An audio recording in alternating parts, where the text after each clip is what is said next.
அஸ்ஸலாமு அலைக்கும் வரஹ்மத்துல்லாஹ். எல்லாம் வல்ல அல்லாஹ் அன்பும் அவன் மேலான கிருபையும் நமக்கெல்லாம் சேரட்டுமாக. அன்புக்குரிய அல்லாஹ்வின் நல்லடியார்களே, இப்னு மாஜாவில் வருகின்றது, உஸ்மான் இப்னு ஹனீஃப் ரலியல்லாஹு அன்ஹு அறிவிக்கின்றார்கள், நாங்கள் நபியிடம் அமர்ந்திருந்தோம். ஒரு பார்வையற்ற சஹாபி நபி அவர்களை பார்க்க வந்தார். நபியிடம் வந்து, நான் பார்வை இல்லாமல் சிரமப்படுகின்றேன், பார்வைக்காக துவா செய்ய வேண்டும் என்று பார்வையற்ற சஹாபி கூறினார்.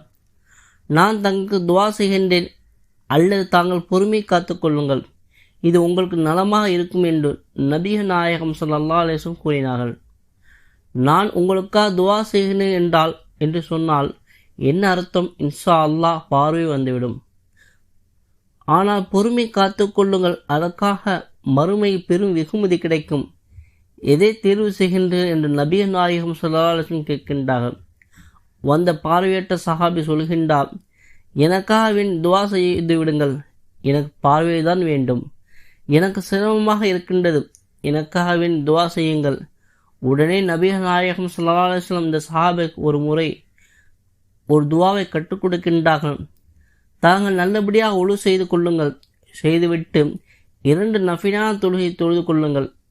பிறகு ஒரு துவாவை கற்றுக் கொடுக்கின்றார்கள். இந்த துவாவை கொண்டு அல்லாஹ்விடம் துவா செய்யுங்கள் என்று அந்த பார்வையற்ற சஹாபிக்கு சொல்லிக் கொடுக்கின்றார்கள். மீண்டும் தங்களுக்கு கற்றுக் கூறுகின்றேன், நல்லபடியாக ஒழு செய்து கொள்ளுங்கள், செய்துவிட்டு 2 நஃபிலான தொழுகையை தொழுது கொள்ளுங்கள். தொழுதுவிட்டு இந்த துவாவை அல்லாஹ்விடம் கேளுங்கள். உங்கள் தேவையை இந்த துவா ஓதும்போது நினைத்து கொள்ளுங்கள். இந்த துவாவை கொண்டு அல்லாஹ்விடம் உங்கள் தேவை கேளுங்கள் என்று நபிகள் நாயகம் ஸல்லல்லாஹு அலைஹி வஸல்லம் கற்றுக் கொடுக்கின்றார்கள். சில நேரங்களுக்கு பிறகு அந்த சஹாபி தொழுகின்றார். உஸ்மான்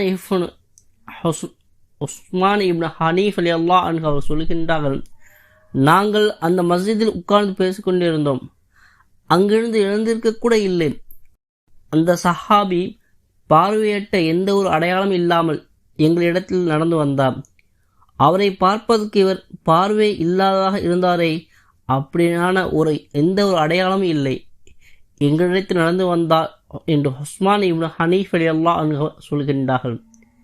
இந்த முறையை கொண்டு தாங்கள் துவா செய்தால் உங்களுடைய எந்த தேவையாக இருந்தாலும் அல்லாஹ் சுப்ஹானஹு வ தஆலா அதை பூர்த்தி செய்வான் என்பதை இப்னு மாஜா ஹதீஸ் மூலம் அறிந்து கொள்ள முடிகின்றது.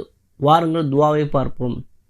அல்லாஹும்ம இன்னி அஸ்அலுக வதவஸ்ஸஹு இலைக பிநபியிக முஹம்மதின் நபியிர் ரஹ்மதி யா ரசூலுல்லாஹி இன்னி கத் தஹஜ்ஜது பிக இலா ரப்பி ஃபி ஹாஜதி ஹாதிஹி லிதுக்லா லி அல்லாஹும்ம ஃபஸஃபிஹு பியன். அல்லாஹும்ம இன்னி அஸ்அலுக வதவஸ்ஸஹு இலைக பிநபியிக முஹம்மதின் நபியிர் ரஹ்மதி யா ரசூலுல்லாஹி இன்னி கத் தவஜ்ஹது பிக இலா ரப்பி ஃபி ஹாஜதி ஹாதிஹி லிதுக்லா லி அல்லாஹும்ம ஃபஸஃபிஹு பிய. இதன் பொருளானது, யா அல்லாஹ், நான் உன்னிடத்தில் கேட்கின்றேன், ரஹ்மத்தான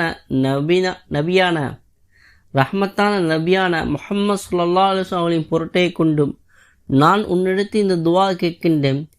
இந்த துவாவின் ரசூலுல்லாஹி ஸல்லல்லாஹு அலைஹி வஸல்லம் அவர்களை அழைக்கின்றார்.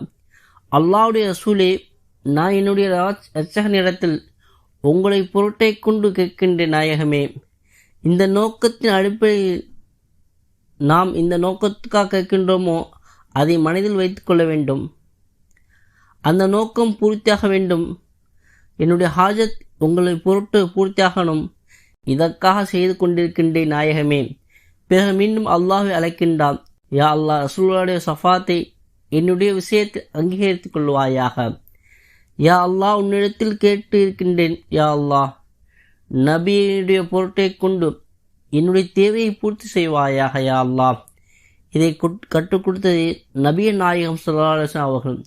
இப்படி துவா செய்யுங்கள் என்று நபிய நாயகம் ஸல்லல்லாஹு அலைஹி வஸல்லம் கற்றுத் தந்திருக்கின்றார்கள். அந்த சஹாபியை உஸ்மான் இப்னு ஹனீஃப் ரலியல்லாஹு அன்ஹு அறிவிக்கின்றார்கள், நபிகள் நாயகம் ஸல்லல்லாஹு அலைஹி வஸல்லம் இந்த துவாவை கற்றுக் கொடுக்கின்றார்கள்.